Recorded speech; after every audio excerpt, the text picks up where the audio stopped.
We're going to talk now. This is the longest name in the world. Imagine having to write this name on a name tag. María de la Soledad Leona Camila Vicario Fernández de San Salvador, best or easily more known as Leona Vicario. She was born April 10th, 1789, passed August 21st, 1842. She was one of the most prominent figures of the Mexican War of Independence. She was dedicated to informing insurgents of movements like airplanes or drones or jets. Shout out to Jet Life. She was dedicated to informing insurgents of movements in her home Mexico City, the capital of the Viceroyalty. She was a member of Los Guadalupes, one of the earliest independent movements in New Spain, which was Mexico and Texas and shit. She financed the rebellion with her large fortune. I might be wrong about Texas, but it's some parts of Mexico. She was one of the first female journalists in Mexico. Driven by strong feminist beliefs, she took many risks and sacrificed much wealth in the name of liberation. Vicario has been given the title Distinguished and Beloved Mother of the Homeland by the Congress of the Union. Her name is inscribed in gold in the mural of honor in the lower house of the Mexican Congress. 2020 was declared the year of Leona Vicario, Benemerita, praiseworthy, Madre, mother, de la patria, of the motherland, as the term fatherland in Latin America is a female noun. La patria, or la madre patria, the latter of which is sometimes used to refer to Spain. So her biography. Leona Vicario was an only child, the daughter of a wealthy businessman from Castilla la Vieja, Spain. Her mother was Camila Fernández de San Salvador from Toluca. Leona acquired an extensive education in the sciences, fine arts, painting, singing, and literature. Upon the death of her parents in 1807, she remained in the custody, in 1807, 200 years before I graduated high school. She remained in the custody of her uncle and legal guardian, Agustín Pomposo Fernández de San Salvador, a well-known lawyer from Mexico City and an enthusiastic supporter of the Spanish crown. Her uncle allowed her to live alone, but bought a property adjacent to hers, something scandalous in the custom of the time. Her uncle arranged an engagement to Octaviano Obregón, a lawyer and colonel, but he was sent to Spain as a deputy to the Cortes of Cádiz. Following her liberal political ideas and despite her tutor's pro-royalist leanings, Leona soon began to be in contact with groups that advocated and eventually began to fight for Mexico's independence. In 1809, Leona met Andrés Quintana Roo, whom she would later marry in 1815. Roo? Yo, is he related to Roo from Christopher Robin's Friends in the 100 Acre Woods? Whom she would later marry in 1815. Quintana Roo was also an important figure in the Mexican independent process. She worked with a secret society called Los Guadalupes to receive and distribute insurgent correspondence. Hold on, my battery's low. Once again, my allergies. We'll be right back. Let me blow my eyes. Third time's the charm.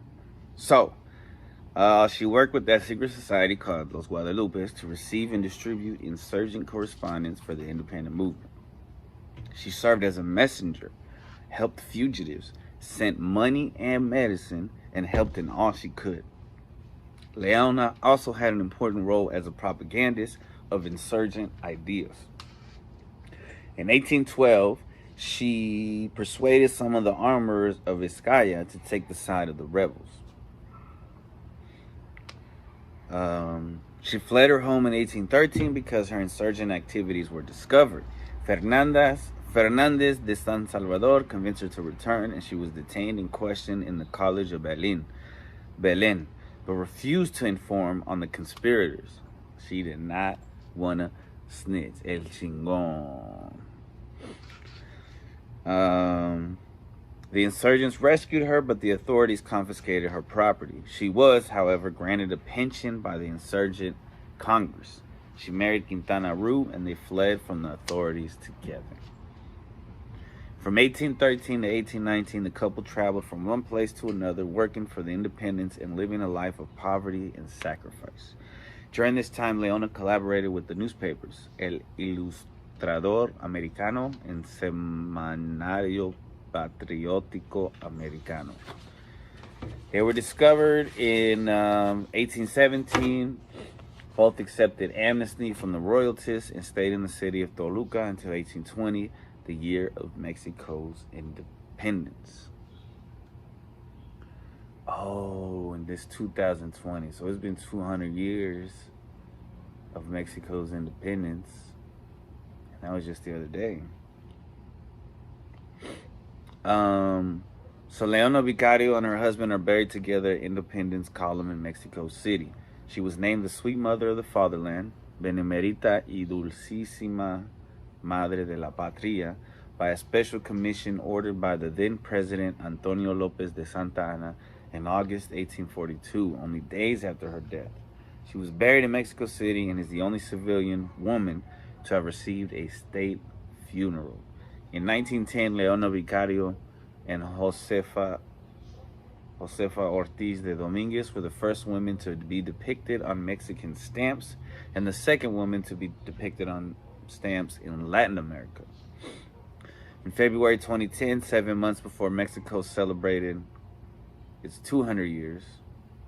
See, that doesn't make sense.